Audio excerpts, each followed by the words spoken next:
Alright. Is that what you needed, though? Yeah. Okay. Hi, here's my audience for today. And I will be doing my speech now. Alright. Imagine struggling to take every breath that you breathe. Imagine extreme pain and discomfort in your body and knowing that it's not going to be going anywhere soon. Imagine the loss of ability to take care of your daily needs. For many terminally ill patients, this is their everyday reality. A terminally ill individual is defined in U.S. legal terms as an individual who has been certified by a physician as having an illness or physical condition which can reasonably result in death 24 months or less after the date of certification. Although in many medical circles, they usually only apply this term to individuals who have around 6 months or less expected of their life. In a recent Gallup poll, and by recent I mean 2006, 69% of Americans agreed that if a person has a disease that cannot be cured by doctors, they should be allowed by law to end the patient's life by some painless means if the patient and their family request it.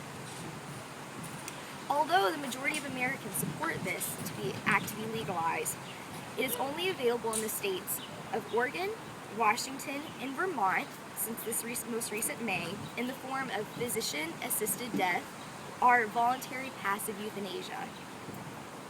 According to my research, voluntary passive euthanasia is best defined as when a terminally ill patient voluntarily seeks the assistance of a physician and the physician provides medication or a means to the patient to end their own life.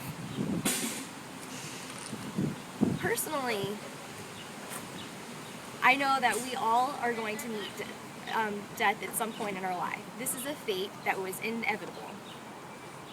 For me, I didn't realize how fleeting life was until I was diagnosed with leukemia in 2011.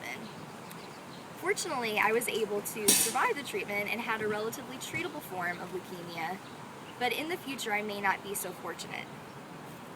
And if this is the case and I were facing a terminal illness, it's my most sincere wish that if I so desired, that I would have the option to choose a more painless and quick death.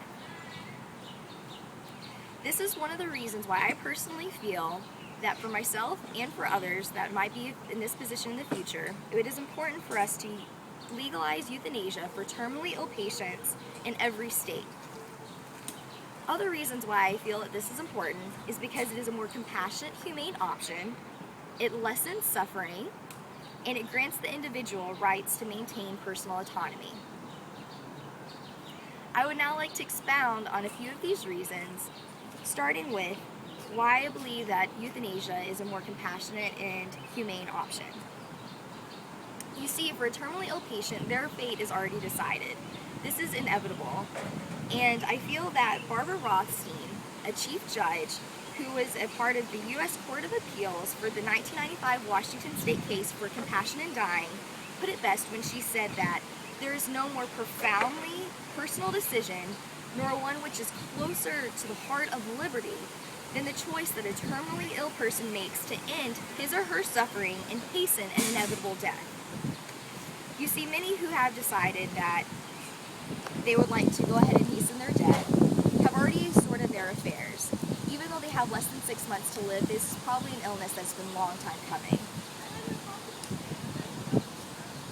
According to the Death with Dignity Act that has been in place since it was enacted in the state of Oregon in 1998, according to information I found on their website, the process of euthanasia is a more